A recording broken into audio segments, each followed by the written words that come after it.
Agora, Marcelo, é assim, eu para acreditar, e tu nessa questão dos Estados Unidos, deixa-me dizer-te uma coisa, nos Estados Unidos há um outro processo, levantado por uma funcionária da Pfizer, que era responsável pelos testes placebo, que veio denunciar que a Pfizer não cumpriu as regras do licenciamento da vacina, porque como aquilo era tudo muito urgente, passaram por cima dos testes placebo. Porque acho que quando estás a aprovar uma vacina, tens que aplicar a vacina a um grupo e depois tens que ter um outro grupo de controle que pensa que vai levar a vacina, mas não leva. Porque tens que comparar os resultados e perceberes o que é psicológico, o que é que não é psicológico. E eles não cumpriram isso. E essa funcionária obteve, por parte de uma associação americana, obteve apoio jurídico e judiciário e conseguiu meter uma ação contra a Pfizer.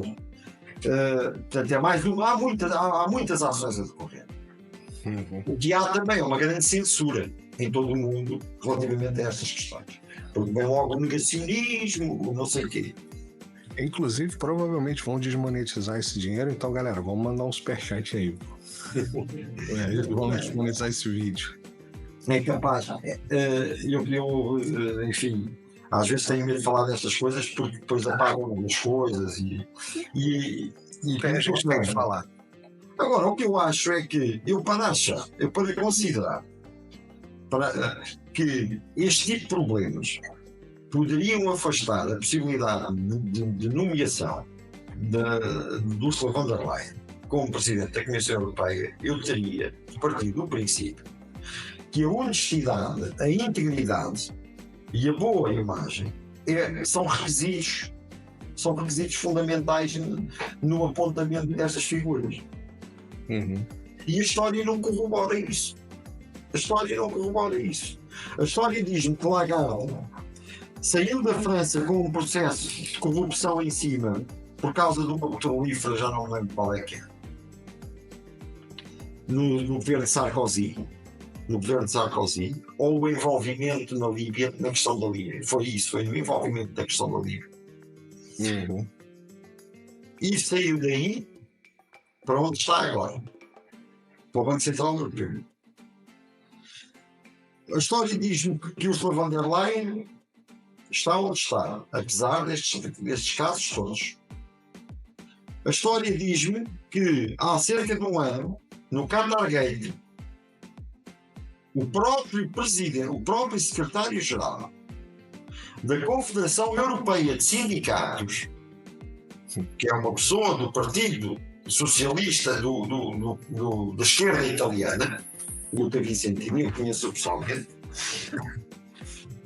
teve que se demitir por estar envolvido no Qatargate.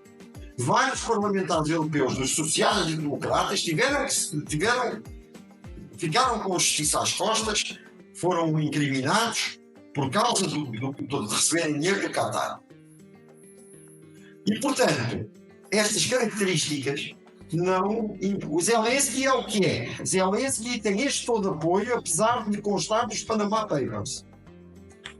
Os Panama Papers atribuem ao Zelensky cerca de 1.000 milhões de euros na Suíça. Mas ele está lá.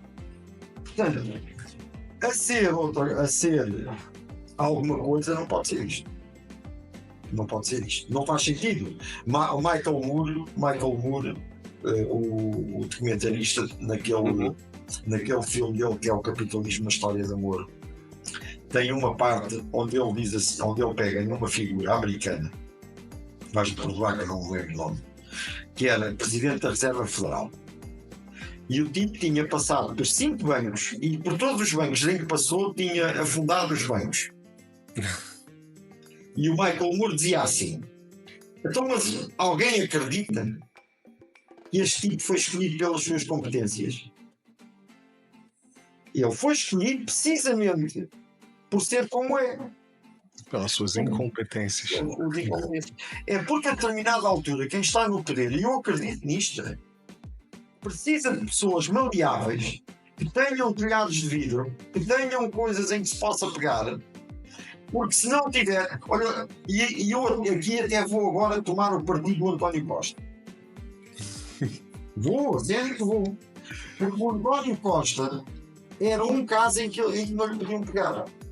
Eles tiveram que inventar aquelas escutas que agora já se sabe que eram todas aldrabadas. Ele foi envolvido ainda hoje. Que era outro Antônio, né? Tinha o mesmo nome. Com o mesmo nome. Mas eles sabiam bem. Ainda hoje tem um artigo num jornal português a dizer que ele foi envolvido em carradas de escutas ilegais. Não autorizadas pelo juiz do processo e relacionado com elas, em que eles estavam a ouvir uma pessoa, como uma pessoa conhecia o António Costa ou falava com o António Costa, agora lá ouvir o António Costa. Agora, o que eu acho, e eu sempre tive, enfim. Os caras pegaram nas listas amarelas, né? Antônio Costa aqui, ó. É esse número aqui. Mas eu claro, sabes, eu não sou apoiante do António Costa, nunca votei no António Costa, mas reconheço uma coisa: o António Costa não é uma pessoa, não é um político. António Costa não é um político. António Costa é uma pessoa, é um político muito hábil, profissional, com grande habilidade. Só assim é que ele passa de número 2 do PS a um primeiro-ministro que ganha com uma grande maioria absoluta. Mas não é corrupto. E eu acho que esse era um dos problemas. O facto de ele não ser corrupto.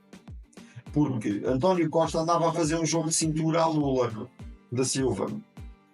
Que era, ele dava ao Huawei aos americanos, mas depois ia negociar o Porto de Cintos com os chineses. Era assim que ele andava a fazer. Ele Um pouquinho de laicar, né? mandava umas armas para a Ucrânia ou qualquer coisa assim e depois ia negociar a instalação de uma fábrica de baterias com os chineses no sul, em Sines. E os americanos fizeram vários avisos sobre isto. O embaixador americano veio dizer para os jornais, na altura, quais eram os negócios em que não queria os chineses. E disse mesmo, não queremos os chineses do lítio, não queremos os chineses nas baterias elétricas, não queremos os chineses... Ele não disse as baterias. Foi o lítio, o hidrogênio, o data center e o Porto de Sines. Ele disse isto nos jornais. E era a Huawei, mas a Huawei já estava resolvida.